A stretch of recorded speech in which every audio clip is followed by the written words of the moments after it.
اور ٹیپو سلطان کے واجد حیدر علی اپنی فوجیں لے کر آگے بڑھ کر کے انگریزوں کو ٹھکانے لگاتے تھے 20 سال تک تو محسوس کا پتہ نہیں. اس کے بعد ان کے انتقال کے بعد ٹیپو سلطان تک تخت سلطنت کو بیٹھے. یہ والد سے بھی زیادہ پڑھا، یہ والد سے بھی زیادہ شجاع، یہ والد سے بھی زیادہ تعلیم یافتہ اور نہایت مقدر قسم کے انسان. انہوں نے انگریزوں سے لڑے، ان کو مار ڈالنے کی ٹھان لی. ہم کو انگریزوں کو چکنے نہیں تھے. چنانچہ انگریز تقریباً 18 سال تک ان سے لڑتے رہے اور ہر بار شکست کھاتے رہے. آخر میں انگریزوں نے نظام حیدرآباد سے اور مرہٹوں کی ایک بڑی طاقت کی مرہٹوں سے معاہدہ کر دیا اور نظام حیدرآباد کے مسلمانوں کی حکومت کی حیدرآباد میں ان سے بھی انگریزوں نے معاہدہ کر لیا اور نظام حیدرآباد میں اپنی سلطنت کو اس واسطے کے کہیں ٹیپو سلطان کی وجہ سے ہماری سلطنت کمزور نہ پڑ جائے انگریزوں سے معاہدہ کر لیا. نظام حیدرآباد میں جو تاریخ کا سب سے افسوسناک بات ہے نظام حیدرآباد سے انہوں نے معاہدہ کر لیا. نظام حیدرآباد کا انگریزوں سے معاہدہ پھر مرہٹوں سے معاہدہ کر لیا. اس کے بعد پھر ٹیپو سلطان کی سلطنت پر انگریزوں نے پورے اجتماع کے ساتھ اور ان کی پوری طاقت کو اجتماع کر کے حملہ کیا. ٹیپو سلطان بڑی جداری سے لڑے، انگریزوں کے دانت کھٹے کرتے رہے. لیکن یہاں میر صادق نام کا ایک سپاہی تھا، میر صادق، جس کے دن میں قلعے کی کنجی تھی اور کہا گیا تھا میر صادق سے کہ قلعے کا دروازہ نہیں کھولنا. انگریزوں کے لیے قلعے کا دروازہ نہیں کھولنا ہے. وہاں سپاہیوں کو متعین کر دیا گیا تھا کہ انگریز یہاں گھسنے نہ پائے.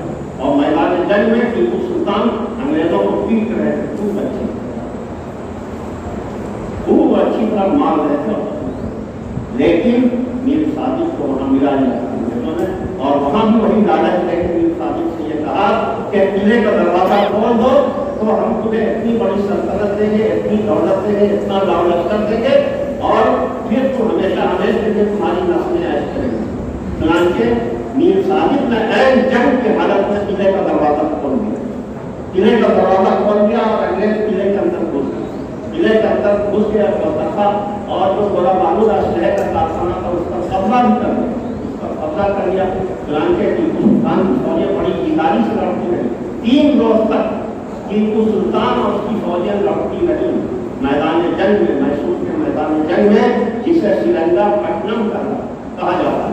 سرنگا پٹنم وہاں آخری 3 دن تک ٹیپو سلطان انگریزوں کی فوج سے لڑتے رہے جبکہ ان کے پاس بھاری اسلحے اور گولا بارود اور توپ خانے تھے. لیکن ٹیپو سلطان ہمت نہیں ہارے، اپنے چند فوجیوں کے ساتھ لڑتے رہے.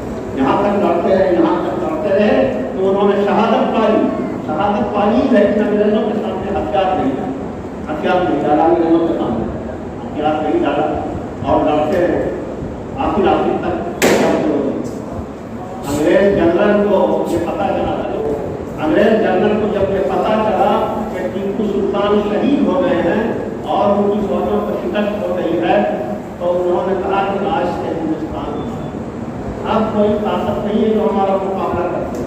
یہ انگریزوں نے سب کو دیکھا جانتے اور 3 دن تک بے آبادانہ انگریزوں سے ٹیپو سلطان لڑتے رہے اور ان کی فوجیں لڑتی رہی یہاں تک ایک کر کے فوج ختم ہو گئی ہے. لیکن ٹیپو سلطان اکیلے انگریزوں سے لڑتے ہیں، انگریزوں کو ڈھونڈ کے مارتے ہیں. یہاں تک کہ ایک جگہ ایسی پہنچے جہاں انگریز فوجوں کو پورا جاتا تھا.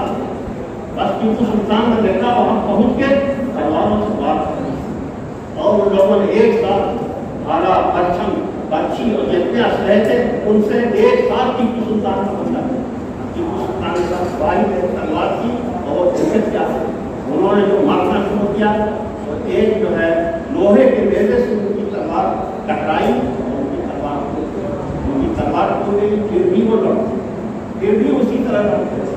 ایک انگریز سارا بیٹھا ہوا ہے چٹان پر بندوق لیے دیکھا کہ ٹیپو سلطان کی تلوار بھی ٹوٹ چکی ہے پھر بھی وہ مار کو لگا رہے ہیں. لوگوں کو کسی کی ہمت نہیں ہو رہی ان کے قریب جائیں تو انہوں نے سر کا نشانہ دے کر گولی انگریز کو بتا رہا. ٹیپو سلطان کے سر پر پٹی کے پاس نشانہ لگا گولی کا، سب وہ گولی کا نشانہ لگا اور ٹیپو سلطان کو گولی لگی بندوق کی، سب وہ گھوڑے سے